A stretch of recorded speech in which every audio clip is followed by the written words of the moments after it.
Hey everybody, I'm Steve. Welcome back to Rusty Wrench Restorations. As you can see, I've made absolutely zero progress with this 430 crawler.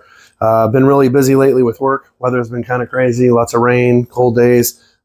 Just haven't really had a chance to get out here. So I do intend on trying to do some more content and at least get a video every week up. That's my goal. Last weekend we did the plow day in Hobbsville, North Carolina, and had a good time out there, good video. So we'll eventually get back to this. The weather's got to warm up a little more before we can do paint anyway. Plus being at the end of March, beginning of April here, there's lots of pollen in the air. Not a good time to paint, especially in an outdoor environment like this. I do seal everything off, but you know, it's inevitable that pollen and dust is going to end up getting on this thing. So I just don't want to do it in the peak of pollen season. So anyway, with that being said, we're going to leave this stuff alone. I think the only thing that I've done since the last video was I removed the transmission bell housing and torque tube. This coupling here that attaches the two propeller shafts together had slipped off and fallen inside this housing, and unfortunately really the only way to get in there is to take it apart. So we pulled it apart. There's a seal for the input shaft into the transmission. It's like 10 or 12 bucks. I already ordered it. We're going to replace that seal while it's apart, get everything cleaned up, and then we'll start really stripping this thing down and getting it ready for prepping for paint. But today's video, we're just going to tear apart the engine. So we know the engine's stuck. I don't know the extent of damage, how bad it is. Supposedly the engine was rebuilt a few years back. When I say a few years, I'm talking probably 10 or 12. And the previous owner said he thinks it's stuck just from sitting. The exhaust was covered, so hopefully that prevented a lot of water from getting into the exhaust and intake valves in the head. And we'll just see. There was a lot of water, as we saw in a few videos back when I was draining the oil pan. Actually, the oil pan was draining itself because the water had rotted a hole through the front of it. We did get a new oil pan. So when we flip this engine over today, after we get the head off, we'll pull the oil pan and we'll see just how bad that water and corrosion is in the crank area. Hopefully it's something we can clean up and not have to replace, but we'll see. So sit back, relax. Make sure you hit the like button, subscribe to the channel so you get new notifications when new videos get put up, and let's get into tearing this engine apart. So the first thing we're going to do today is remove the coil from the valve cover, and then we've already had the intake and exhaust manifold with carburetor removed when we pulled the engine. A lot of the components in the front, the water lines, the water pump, already been taken off. But we'll get this water manifold off, cooling manifold for the head. Then we'll get the valve cover off and look at our valve train, and we'll go from there. So let's see here. Get this coil off first.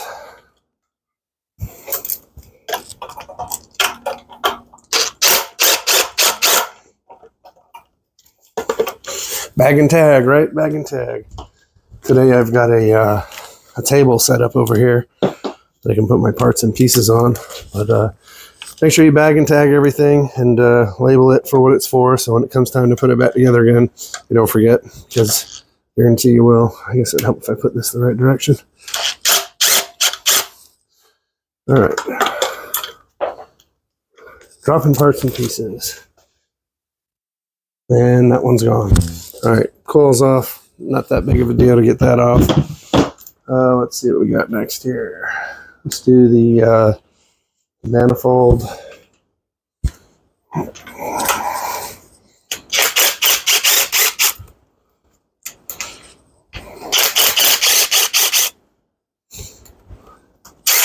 These ones should be loose. We had these off when we took the, I think it was one of the brackets for the water pump. Anyway, all right, those are off. Let's see what else we got here. Those two. I think that's it. We'll give it a little tappy tap, see if we missed anything. And we didn't. We got them all. All right, so we'll have to replace the gaskets on both sides of this. On the top here is the sensor for water temperature. So we'll get a new gauge and a new line and a new sensor here. Pull this one out so you can see what that looks like. So basically that little probe is just going to take a measurement of the water temperature as it's flowing through your manifold, right? Coming from the engine block up to the radiator. the radiator, or through the water pump radiator, and it'll pump it back through the engine, cool everything. So anyway, new gaskets all around, new water pump, water temp gauge. Not too concerned about this dirt and debris. The whole thing's going to get taken apart and flushed anyway. So, all right, let's see what we got here. Let's do the valve cover next.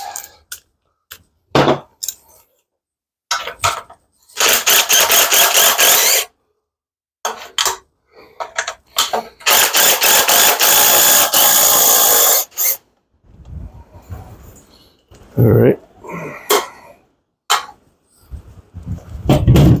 Valve cover nuts. There's some washers on here. Sometimes you can just leave them stuck on there. I like to pry them off and put them with the nuts so they don't get lost. Let's see if I can get these off. I might just have to take them off with the cover. All right, here's one here. My washer from the coil. Washer number 2. All right. So now that the 2 nuts and washers are off the valve cover, there should be a cork gasket in here. It's probably kind of stuck, and there's some rubber or cork up here on these bolts as well. So let's give it a little tap. Should break it free. There we go. All right. There we go. That does not look too bad at all. That's a good sign. There's a little bit of corrosion up here, but that's definitely to be expected. So basically, looking at it from the end here, here's your rocker arms. They call them rocker arms because they rock back and forth. On this side of the engine, down here, we have our cam that goes through the engine over here in this section here. That cam has lobes on it. Those lobes push up on basically the lifters for the engine, and the lifters push these push rods. So there's 4 push rods here, one for each intake and exhaust for each cylinder, right? So 2 intakes and 2 exhausts. These lifters lift up on the rocker arm and rock it down, compresses the spring on the valves, and opens the valve, whether it be the intake or the exhaust. As that cam rotates around, this spring pressure pushes the rocker back over so that this push rod pushes down on the valve lifter, and that valve lifter always stays on the lobe of the cam. So the lobe of the cam is kind of egg-shaped. At the high point, when it rolls around, it pushes this lifter up, rocks the rocker to open the valve, and then as that cam rotates off the lobe onto the round part, the lifter drops, follows the cam lobe, or lack of lobe, and the push rod will drop. The spring tension on the valve side will rock the rocker back and close the valve on that side, whether it be intake or exhaust. So we're going to go ahead and remove this valve assembly, valve train. It comes off as one unit. You can see there's a nut on each side here, and this whole assembly will just lift up, and then we'll remove the 4 push rods, and we'll work on getting the head taken apart. All right, the 2 nuts for the valve train are 11/16. Not too bad. We'll go ahead and loosen those up here. There we go. Yeah, this is actually really in pretty good shape. I was expecting a lot worse. Nothing seems to be bent, broken, or missing. It's always a good sign. All right, almost there. This one off. Let's go ahead and put the wrench on this one to help out a little bit here. Move this process along. And everything will get cleaned up with parts cleaner and whatnot. So once you get the 2 nuts off, there's going to be a washer under both. They're both the same, so it doesn't matter. They can go back on either one. Pull those off. Bag and tag. Rocker arm assembly, nut and washer. Now at this point, this whole rocker arm assembly should lift up. Sometimes they're a little tight, right? These studs go all the way into the head, and of course, awesome. Came out nice and easy. They usually don't come out that easy.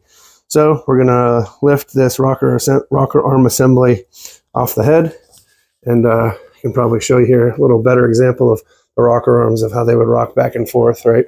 With the lifter push rods on this side, and the the valve train for the springs and lifters on that side. So there's your rocker arm assembly. We'll go ahead and set that aside.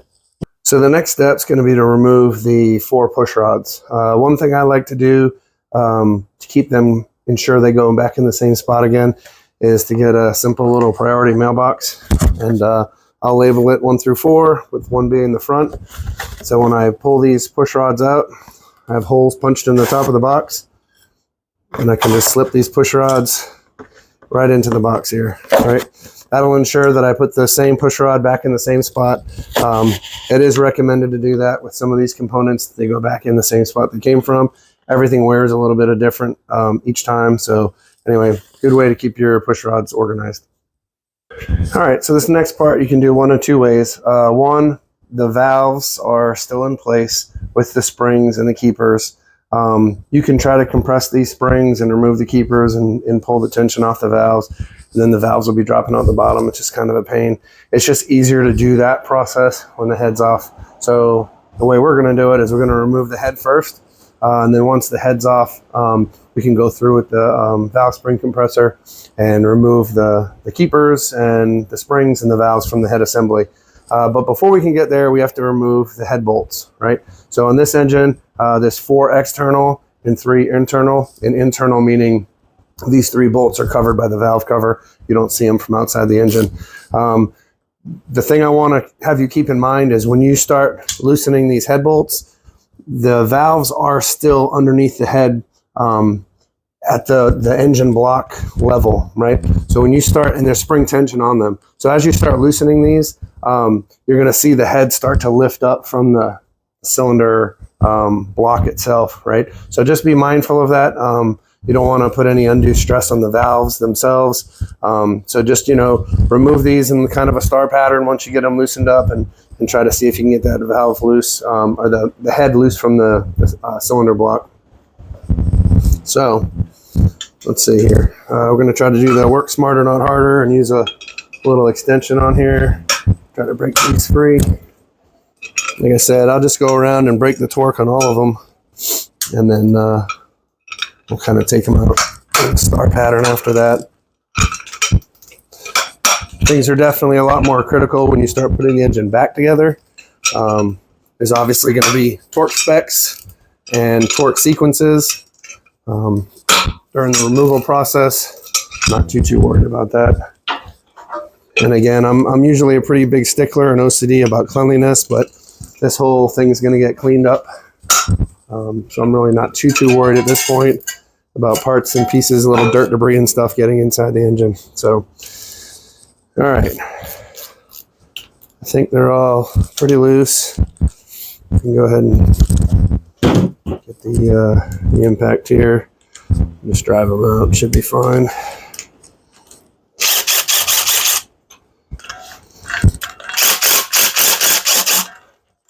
You do want to keep the head bolts in their correct position, or at least know where they're supposed to go. It's been a while since I've done one of these. I can't remember off the top of my head, but some engines, the head bolts are in fact different lengths. So you want to make sure they go back in the right spot. All right, so now all the head bolts are loose, so we'll pull those out. I'll put them in another priority mailbox, thanks to the U.S. Postal Service, marked of what position they go on here, and then we'll remove the head. Well, now for the moment of truth. So we've removed the 3 internal head bolts, the 4 external head bolts with their respective washers. It looks like they're all the same length, but anyway, I marked them and boxed them up. So now the next step is going to be to remove the cylinder head. I do have a oil pressure line over here that I have failed to remove, so let me grab that off real quick. Tools and their uses, right? All right, that should come off pretty easy. So this is going to be a determining point for us here on this engine when I pull this head as to maybe how bad things are inside. Again, this crawler had the exhaust covered, so I'm assuming there shouldn't be too much rust or corrosion up here on the top, but we never know. So got a little mallet here, dead blow, and basically just going to tap around the head to break the seal between the head gasket, and the cylinder block. and we'll see what the bottom of the head looks like, the valve train, and tops of the cylinders. And that came apart pretty easy. So let's see what we got here. Oh my. Not too good. All right. Let me double check and see how this is looking in the frame to see if you can see all this. Yeah, you can definitely see all that. It doesn't look good, but it really doesn't look bad either. At first, I was a little concerned with what I was seeing here in the forward #1 cylinder area. It looked like sand, like someone had dumped sand in there. But upon closer investigation, you can see some little grubs and worms in there. I think it's larvae. Like, I don't know. I've never seen that before on an engine. But anyway, I think we're all right. There's definitely some corrosion on the cylinder walls. I'm hoping we can just get that cleaned up by honing it. We'll know a little better once we get that stuff cleaned out of there. On the bottom of the cylinder head, up here, this is our #1 cylinder, the front one. This valve right here is our #1 cylinder exhaust valve, our #1 cylinder intake valve, 2-cylinder intake valve, and 2-cylinder exhaust valve. You can see on the bottoms here, this is the bottom side of the spark plugs that are threaded in from the other side. So some rust and corrosion in there. Definitely shouldn't look like that, but for something that's been sitting for 10 to 12 years, not really surprising either. So hopefully we can get that cleaned up. We won't really know until we do actually start it cleaning up to see how bad it is. Hopefully we can just do some lapping on the heads for the valves and maybe replace the valves. We'll see. Definitely need a new head gasket. Definitely need at least a cylinder hone, possibly a bore. We'll see. We'll see how bad that corrosion is in there. Well, let's get this cleaned up and see what we're dealing with, and then we'll drop the bottom end apart. All right, so before I get this cleaned out, I do want to show you a couple of things which are good signs. I'm going to turn this flashlight on here. You can see I've got green coolant down in that coolant passage. What you're looking at is the outside of the #2 cylinder. And it's got coolant there, which is good. That's telling me that hopefully my cylinder walls aren't cracked and that the coolant is staying in there. Try to get a little better view so you can see the green down there. But anyway, there's still coolant in the block, so that's a good sign. The other is looking down in here. Let's see if I can get in there without you seeing the flashlight. And if it'll focus, that little round thing down there in the middle of that rectangular type bore is where the push rod sits on the lifter, and it's attached to the cam, which is a little further down in there. You might be able to see a gear down there. That gear drives my distributor. Anyway, I'm going to get this cleaned up. I've got my wife's Dyson vacuum from inside. I'm just kidding. It's an old vacuum. I'm going to get this all cleaned up and vacuumed out, and we'll take another look at it here in a second.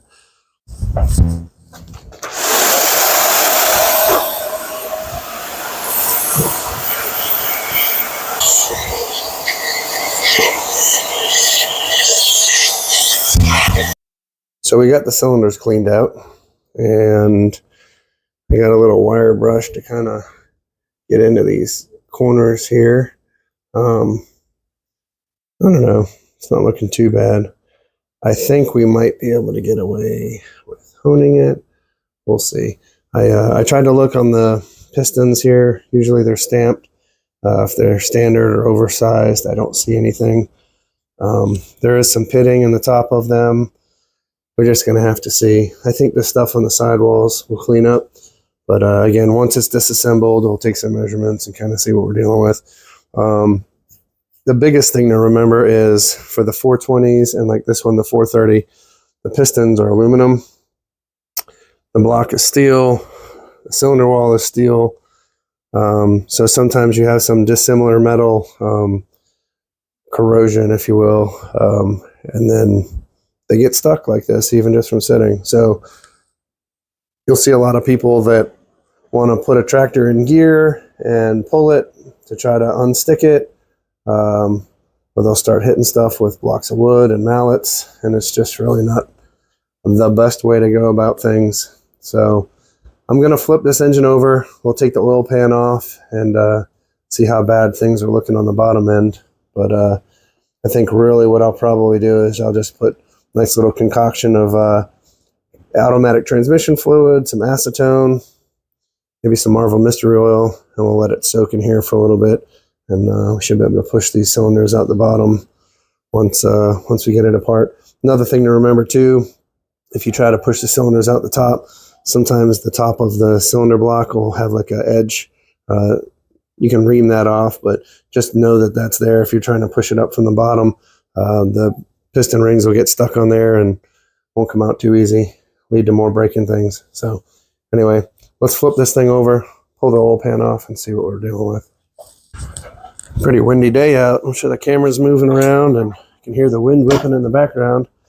So this engine stand's got a pin that comes out, and basically we'll just flip this engine over and give us access to the oil pan. I'm going to put this pan under here to try to catch as much as I can, because it does still have some coolant inside. I'm trying not to make a mess if I can help it. I know it's inevitable. Let's see what happens here. See if I can catch as much as I can.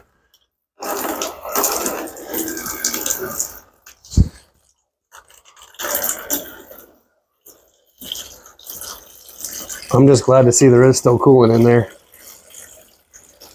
If your cylinders are cracked, which I had happen on the John Deere 40 that I had last, that coolant will just leak right into your oil, and it doesn't make for a good day. All right, let's set this back on here.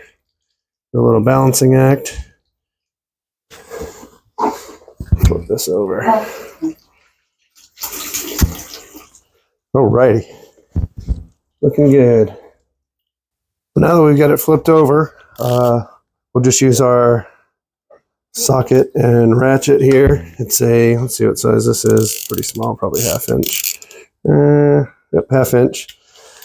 And we'll just do a quick walk around the oil pan, making sure they're all broke free. And then we'll get my handy dandy DeWalt zip, and we'll pull all these up with the quickness. It's always good to kind of do your initial torque brakes by hand. Sometimes if any of these bolts are stuck, and this isn't just for the oil pan, it's really for anything, prevent you from stripping threads or damaging tools even. So I think we went around. Yeah, one more here. Maybe we didn't make it around. Did I start here? There we go. All right. These are all the same length, so doesn't matter. Oop. Hope if I go the right way. There we go. 1, 2, 3. Here's my fuel tank vent line. I'll set this off to the side here over on my table. Don't lose that.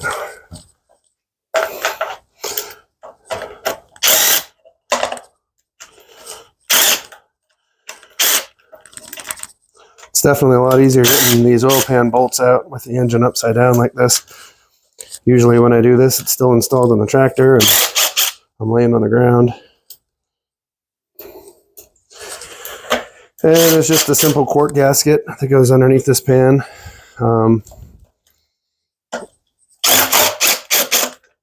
I highly recommend changing that each time you pull this off.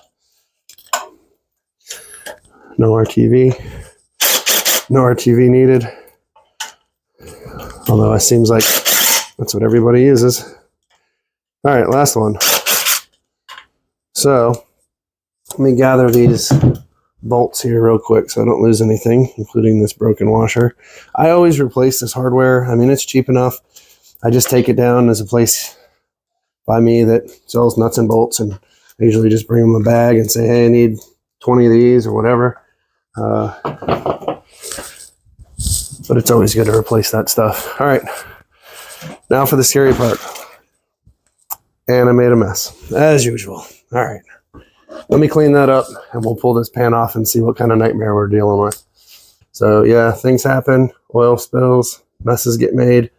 Got that cleaned up and put one of these doggy training pad sheets down here. It's got plastic on the bottom and cloth on the top. Helps prevent making a mess. So let's go ahead and get this oil pan pulled off. Well, here's the moment we've all been waiting for. I promise I didn't peek while I was cleaning up this mess. So remember when we were disassembling the tractor, all of a sudden I had a pinhole leak in my oil pan here. I had coolant coming out. A little bit of oil, but a lot of coolant, a lot of water. So let's see what happens in here. Hopefully we don't have too big of a train wreck. I'm going to let y'all see it before me. How does it look? Is it bad? Is it bad? Oh, man. Wow. Well, again, initial views is pretty nasty compared to, I guess it could be worse. There's a lot of sludge buildup here in the bottom of the oil pan. But the crank doesn't look too bad. There is some surface rust on it. All right, well, let me get rid of this pan. It's just a nasty pan. I think you can all see that. So that's basically just going to get thrown in the trash. I got a new pan anyway that doesn't have a hole in it. And let's take a look in here and see what we got. Well, let's see what we got going on here. So first, this thing right here is your pickup for your oil pump, right? So this is upside down, remember? So here's your crank pulley. This was the governor that we took apart before. And on the front here is where the hydraulic pump bolts to. But behind here is the cam, right? So again, this is upside down. This is the bottom of the engine. This is the top. This is the left side of the engine, right? Front, back. So the cam runs through here. The cam has gears that drive our distributor and the oil pump. Here's the dipstick for our oil, right? We can tell how much fluid's in the sump. But this is the bottom of the oil pump here, and the screen pickup that picks up any sludge. I mean, there's junk and sludge on here, but that's probably just because I flipped it upside down and everything fell from the pan. Inside here, you can see this is your crank. This is our crank gear that drives our cam gear down here. Down inside here, you can see some oil in there. At least it's oil. Anyway, this is the bottom of the number 1 cylinder, and then the bottom of the number 2 over here. Again, whatever oil was in there just drained in. There's a lot of sludge in here, but again, that's all stuff that just fell from the pan when I flipped it over. Really, my biggest concerns are the number 1 piston connecting rod. This is where your main bearings are, the bearing caps. It's got a lot of corrosion on there and surface rust. I mean, it's just going to have to come apart and get cleaned up and see if it's something we can salvage or not. But really, my biggest one, I don't know if you can see, let me put this pointer down, get my flashlight instead. But that's my cam. Here you can see on the right there's a gear. That's the gear that drives for the oil pump and the distributor. But to the left of that, you can see one of the lobes, and it's got a lot of rust on it and a lot of surface rust. So it's usually a nice, smooth, shiny machine surface, and it's been sitting with moisture in here for a while, so it's pretty rusted up. Kind of hard to see some of these other spots, but yeah, I don't know. We'll see. I'm going to pull it apart. It's got to come apart one way or the other, right? Whether it be so that I can replace parts and components, or so that we can clean and reassemble. We're going to go ahead and pull the front cover off here, change gaskets for that. Well, when we put it back together, front main seal, rear main seal, we'll get all that changed out. So the next thing I want to get off is this crank pulley. This is always like one of the hardest things to get apart. This one I'm sure is going to be no different. It's got a roll pin that goes through the crank pulley itself and through the actual shaft of the crank. So the first thing we need to do is remove that roll pin. So we'll just get a punch and see if we can't hit it through.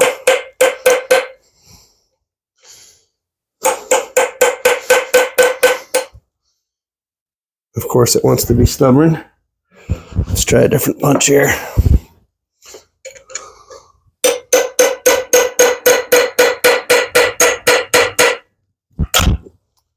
And that's not going to help that I broke that in there. Yay for me. I swear it happens every time. If I keep the recording going, nothing goes my way, and it seems like a waste of time. As soon as I shut that camera off, everything starts to work. So surprisingly, the roll pin's coming out.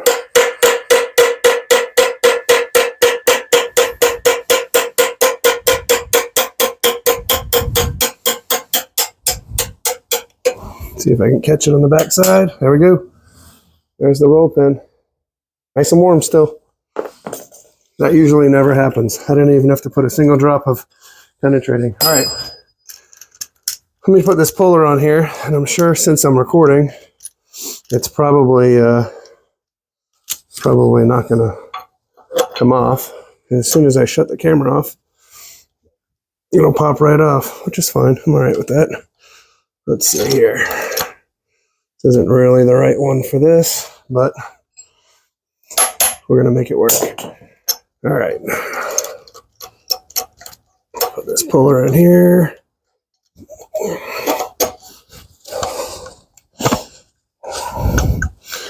That looks pretty lined up. It's not really right where I want it to be. Come on, get in there. All right. Let's see if that works while I still got it a little warm. I got a crescent wrench around here somewhere.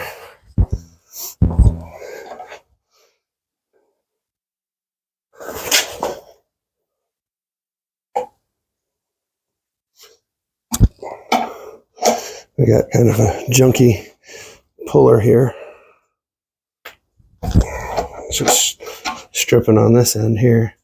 But it's got a little tension on there anyway, so that's good. I'll probably put a little penetrant on there, heat it some more, and just so that pressure on there will start backing off, and hopefully we can get this pulley off today. Alrighty, well, I put a different puller on here. I like the way this one's set up a little bit more. Pulley's still a little warm, and started pulling on it, and it's moving. So you just want to take your time with it. It's no rush. Sometimes they can get stuck again. Croil, the magic juice, I'm telling you, I swear by it. Make sure you spray some of that all over, front and back. Keep it oiled up as you're pulling it out. And if things start feeling like they're binding up, stop, reevaluate, and you might need to reassess the situation here. But it looks like this one's coming off pretty easy. This is probably the easiest crank pulley. I probably shouldn't say that until I get it off, but easiest one I've taken off. They're usually a pain. But this one's on its way out. I did have to put a socket in here, just as kind of a spacer. Again, sometimes you gotta think outside the box and improvise. All right, let's see if I can just crank this around. It's coming. It's almost there.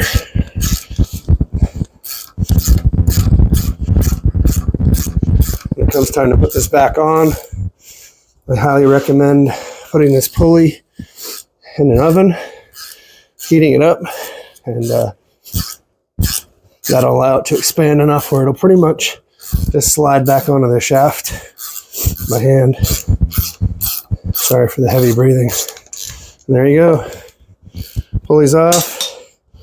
This is the end of the crank, and the keyway is over here. So make sure you don't lose the keyway. That's it. Well, now that we've removed the crank pulley, you can see this is the front of your crankshaft. This is the indent in the front where the bearing puller or pulley puller, if you will, will go into. And this is the hole from the roll pin that helps keep the pulley from moving forward or back on that crankshaft. The keyway that's over here is what's going to keep that pulley from turning on the shaft itself. So the next component to take off is this round metal piece of these 3 bolts. And this is the cover for the front of the crank. And it also has, against the shaft here, your front seal. So on most engines, well, all engines, you're going to have a front and rear main seal. So typically for an automobile, if you're having oil leaking or dripping and you bring it to a mechanic and they tell you your front or your rear main seal are leaking, this is what they're talking about. It's just a rubber lip seal that keeps the oil inside the engine from coming outside the engine. So after a while, the rubber gets hard and brittle, and the oils break it down, and eventually you start having oil leaking from here. And you'll see all this dirt and grime on the front sticking to oil.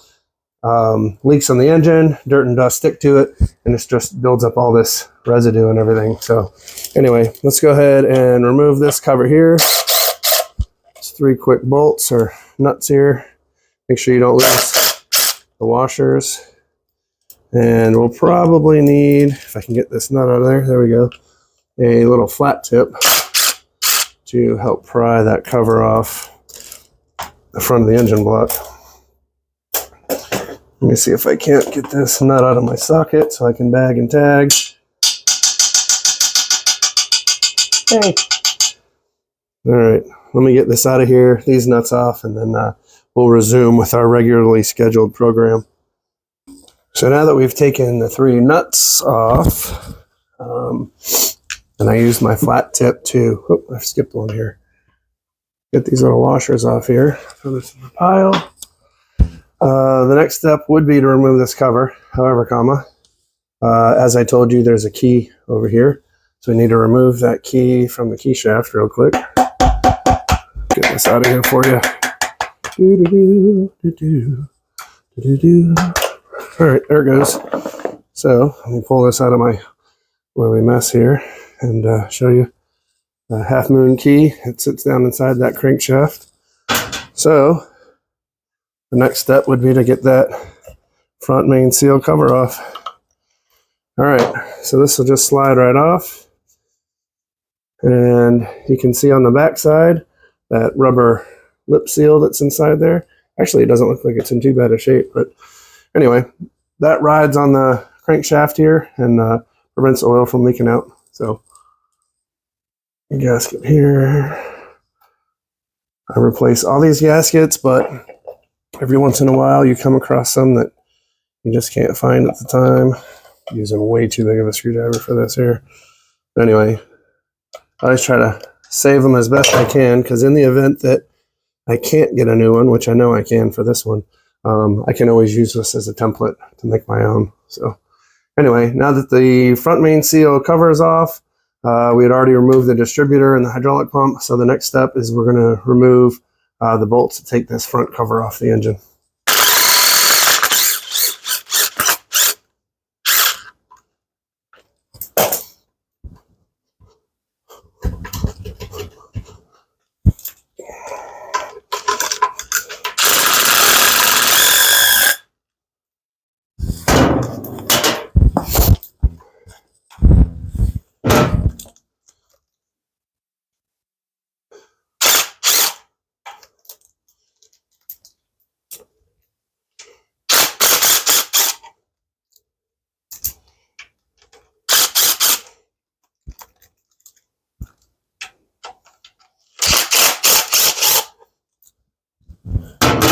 This DeWalt impact driver with the 90-degree swivel comes in super handy. I mean, you can literally get into about any angle. And pull these off real quick. These are the longer ones for the governor housing. So make sure to properly label, bag, and tag. Set those off to the side. And that should be it for that cover. You grab a little mallet and a screwdriver in case we need it. Let's see if we can't pop this bad boy up.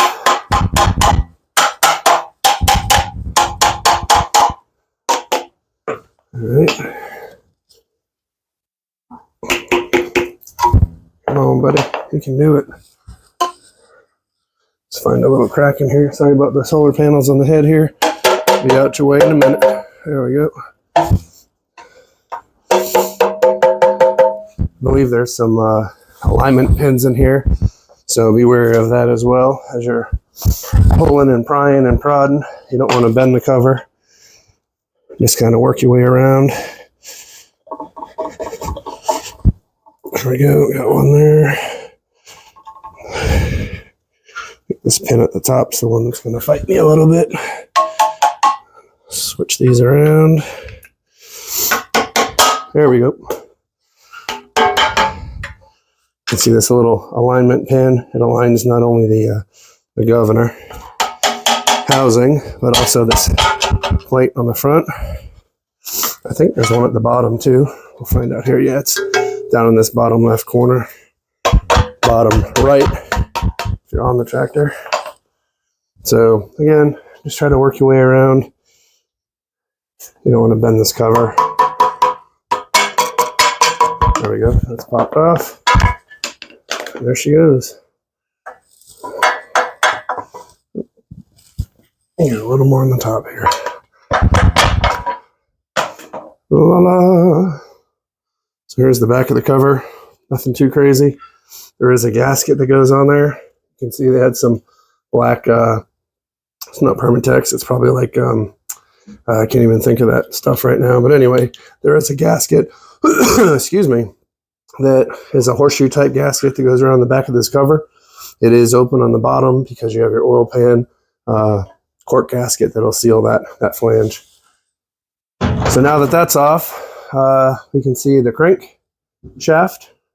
This is the crank gear, and then this bigger gear here is the one that is our cam, right? So our cam is here in the center, and then this is our governor here with the governor gear.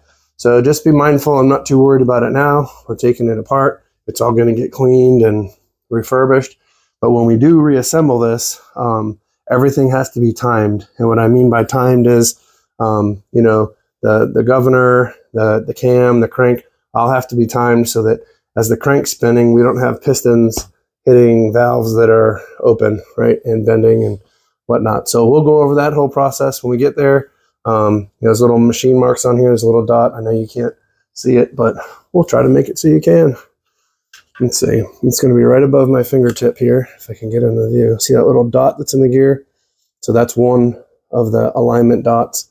And there's another one. Let's see. There we go. It's right there next to it.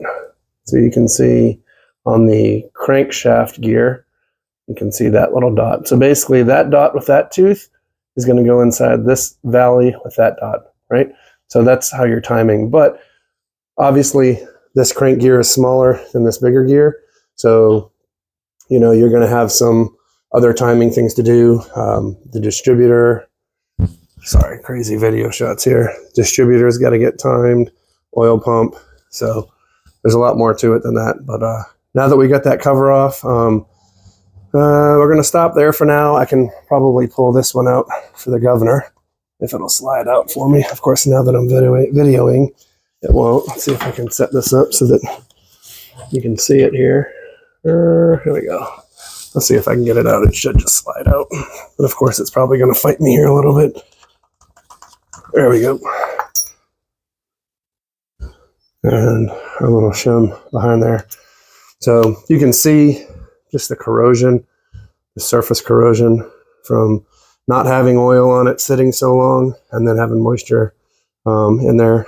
And remember we talked about the governor, the flyweights going out, lifting or pushing this bushing forward to control RPM. So anyway, governor assembly is out. What I'll do now is I'll flip it back over. We'll remove like the dipstick, the oil pickup screen. We'll take the rod caps off for the pistons. Let's see. We'll probably end up pulling the crankshaft. Take the main caps off for the crank bearings, and then we'll pull this gear and pull the cam out, being careful not to mess up any of the lobes. Hopefully this is in view because it looks like my camera's kind of at an angle, but yeah, you're looking at the engine.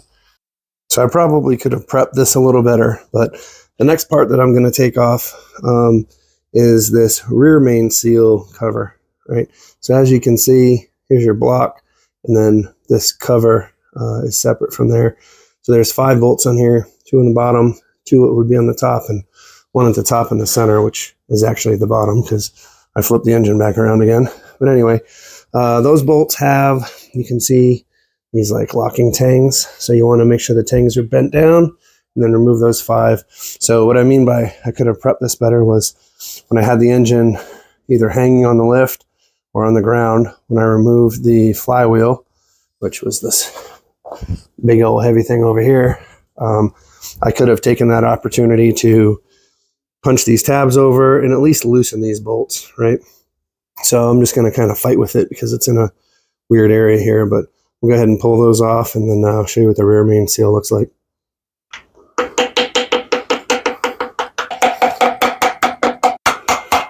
Where there's a will, there's a way.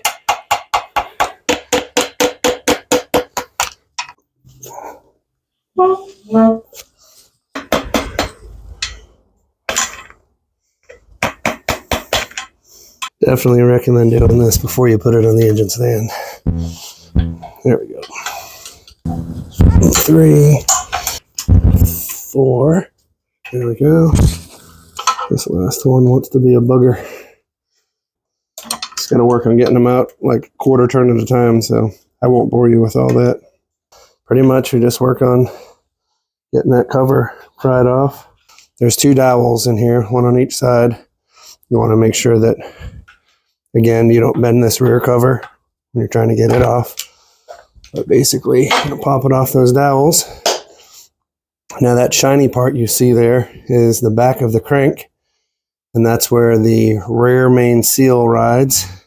So my engine stand is hitting too much. I don't have it pushed off enough to get this seal off. So what's going to happen is basically I'm going to remove my main bearing cap bolts and my connecting rod, my piston connecting rod cap bolts, or they're nuts actually, for both pistons, and then the front main crank cap bolts. And at that point, well, I'll remove the oil strainer as well, but at that point we should be able to lift the crank straight out, and as the crank comes out, it'll take this seal with it here. So when it comes to removing the oil pump, there is a, there's a cap cover here on the side that will loosen up. If I can find where I put my ratchet. There we go.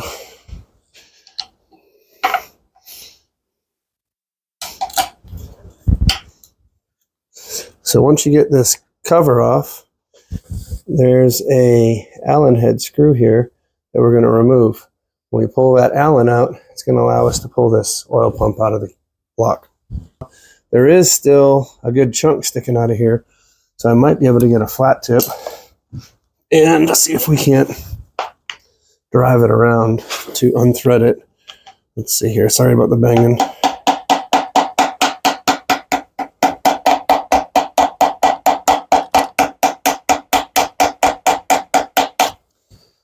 It kind of looks like it's moving. Let's see. Get a little better bite on this thing. I just broke my piece off. All right, so now I think my next step, I'm going to try to see if I can't get a slot cut in here, and maybe I can get the screwdriver in to thread it out. So we'll see how that goes. More to follow. Wish me luck on this. The last one of these I removed snapped on me, so oh, that already looks loose in there. Oh no, it already looks like you can see that moving right there. I think this one's already broken. Yeah, it's a common thing for these John Deere Dubuque engines for this to break. I'm gonna see if I can, dang, I'm not wanting this to happen again.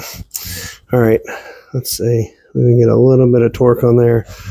It's either going to break or come up, and it broke. So hopefully, maybe, of course not. I was hoping there was a little bit of an Allen head on there, enough still to get in there. All right, well, yeah, that's a common thing for these. Like I said, the last one I did the exact same thing. It broke, so I'll have to get a new one of these plugs, but I do need to remove this to get the oil pump out.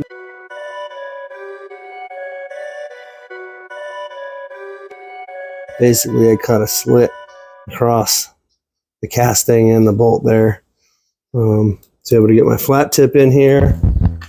I had a crescent wrench that I put on the flat tip, and I was able to turn it and get it to loosen up. So a cone taper fit, basically to hold the oil pump and distributor in place.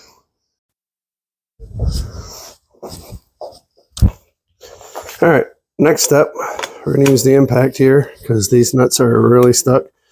We're going to remove the nuts from the connecting rod or piston end caps, and then we'll go ahead and move to removing the front and rear crank bearing caps. So let's see if we can get these off with this. There we go.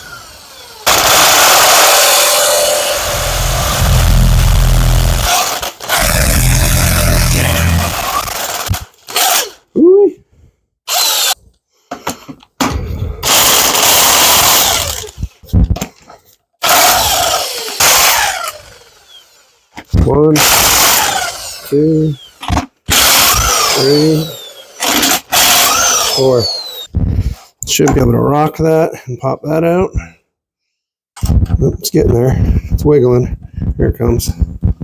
All right. So here's my rear main bearing. And again, you can see there's water. Those little droplets in there inside the... All right. So what I ended up doing was taking my connecting rod bolts, and I drove them out from the bottom with a drift and a mallet, and I was able to get the bearing caps off. So here you can see the front one for number 1 cylinder and the rear for number 2. Again, bearings look pretty good. I know they're all dirty here, but nothing crazy, no scoring or heat marks or anything. So again, I want to keep those in their proper orientation for correct reassembly later. And at this point, I should, in theory, be able to pull the crank out and it'll leave the connecting rod with the pistons still in place because obviously the pistons are stuck. So we've got 2 stuck pistons. Here we go. Fighting against me here. All right, you want to try to be careful of those bearing surfaces. And of course, I still got the oil pump in my way, which should have been out of here. There we go. All right, there's the crank. All right, so now with the crank out of the way, kind of see a little better picture of what's going on here. So the crank ran all the way through. These pistons, these connecting rods should move really free. Even this one's a little stiff. This front one, it's really stuck. So I'm sure the bearing inside the piston, the dome there, the top of the connecting rod's probably terrible. So I'm sure we'll have to get new pistons and rods. Again, cam's got a lot of corrosion built up on there. So we'll see what we can do. All right, camshaft removal. So basically what we're going to do here is inside these 2 windows of the camshaft gear, there are 2 bolts. We need to remove those 2 bolts. But before we can remove the bolts, we've got locking tabs, as always. Same thing with this one. Unfold each tab. It's got 2. There we go. And again, fortunately, everything's locked up, so it should be easy to break free. 1, 2. So we'll go ahead and pull these bolts out. Be sure to make sure we don't lose the locking clips. So there's 1. And number 2. There we go. There's the bolt. A little locking clip. Don't want to lose that. And that should be it. So I'm going to go in. I'm going to make sure that all of my lifters are pushed down as not to hang up in any of the cam lobes. And I'm going to make sure my oil pump gear is free. And basically we'll grab this gear and cam and we'll pull it out, being sure not to hit any of the cam lobes on the bearing parts that are inside the block. All right, I got a little excited and forgot to record this, but I removed these two bolts here. This would be the right side of the engine, the top, and I removed the distributor. So the distributor came out, and then now that will allow me to put on a glove here and grab my oil pump and slide it out. So the distributor needs to come off in order to get the oil pump out. I did forget about this. I do, believe it or not, have my manual over there. Unfortunately, the 420, 430 crawler manual does not go over pump removal. Reason being is because it's in the 40 series service manual, which I don't have anymore. So little trial and error. I figured there was a reason it wasn't coming out. And of course, it was the distributor. So once the distributor is removed, then we can remove the oil pump, which gets this gear out. This gear, again, is what's driven off this gear here on the cam. So when the cam spins, it spins both the oil pump and the distributor. Now, we'll talk about this a little more. Let me set this up here if I can.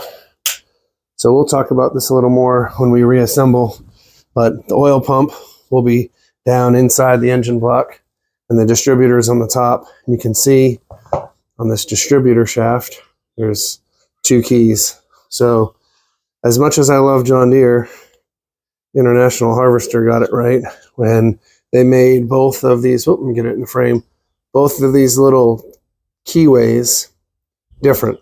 John Deere, they're both the same. So guess what? When you put your distributor in with your oil pump, when you time everything, you could have that 180 degrees out. And it's not a big deal. It's just two bolts. Take the distributor out, flip it 180. But it does sit inside these teeth here for the oil pump, like that. Right? So let me move over here so you can see this a little better. So your oil pickup screen is sucking oil from the sump and pumping it to throughout the galleys in the oil, in the crank, the block, Oil pump takes a suction from the oil pan, pumps the oil through the oil galleries inside the block. It's all driven by this gear. There's so much junk on here. But this gear is driven by the cam, and it's also spinning your distributor. So if you've never seen inside a distributor, of course it's going to be hard to get off. Everything's all oily. But this is your distributor cap, rotor button that just pops off. Get your dust cover, and then inside you have your condenser and your points. The points are going to open and close. Get that back in the screen there for ignition. So anyway, we'll get way into that again once we start reassembling everything. But for now, just trying to get everything apart. And I replace all this stuff, new cap, rotor, points, condenser, everything. And of course, everything has to be timed. But with that being said, let's move on. So oil pump is out, distributor is off. There we go, back in the frame again so you can see it. Let's go ahead and pull this cam out. So now that I have the oil pump and distributor removed, I did take a flat tip inside here, and I pushed down all the lifters to make sure they weren't going to hang up on the lobes of the cam. We've removed the bolts and the locking tabs from the front, and now this cam should, of course not, should just slide out. And the final bearing, there we go. All right, so the important part here is you want to reach inside and grab the back part of the cam and make sure that the lobes aren't hitting anything as it's coming out. Trying to be careful of those bearing surfaces. Let me just hold this here because this is a good place to hold. And get a better view for you. There we go. This is the cam. So there's a bearing surface in the front here, which you can see has a lot of rust on it from moisture. Not too bad when we clean it up. And then we have the lobes. There's 4 lobes on this cam. There's one for each cylinder for intake, and one for each cylinder for exhaust. Intake, exhaust, intake, exhaust. And then in the back, there's another bearing, which is at the back of the block. So as this cam spins, you can see these lobes that will push the lifters up and down, which will in turn push the push rods up and down, and in turn rock those rocker arms to open and close the valves. Well, mission accomplished. We've managed to get the engine stripped down to a bare block with the exception of the 2 stuck pistons and connecting rods, so we'll let those soak. But again, it doesn't matter if you have a John Deere M, MT, MC, 40, 420, 430. The basic process for engine disassembly is the same for all of them. Obviously, when it comes to reassembling, we're going to take our time, a little bit more clean conditions, show you how to check tolerances, assembly lube, torques, whatnot. So in the meantime, I'll get some parts ordered for this. We got a couple good videos coming up over the next couple weeks. Again, I'm going to try to do at least one a week. I've got a trip up to see my dad in New Hampshire coming up. So we've got a pit stop in New Jersey to get some parts for this crawler. One of them is the idler adjustment spring that's cracked. So we're getting another one of those. And then a little upgrade for this crawler. Something I've never had on any of my other crawlers before. So I'm kind of excited to have one for this. So I'll save that as a surprise. And then middle of April, April 20th, I believe, Edenton, North Carolina, there's another plow day. So we'll do another plow day video. The last one from last week seemed to do pretty good. So hopefully we'll get some more action shots of some other tractors besides just me and Sweaty Betty. So anyway, thanks again. We're at 244 subscribers as of now, I think. So in about a month and a half, a little less, we're about a quarter of the way to 1,000, which is one of YouTube's wickets for being able to get paid. So we're getting there. We're working on it. Hopefully you guys enjoy the videos. You'll learn something.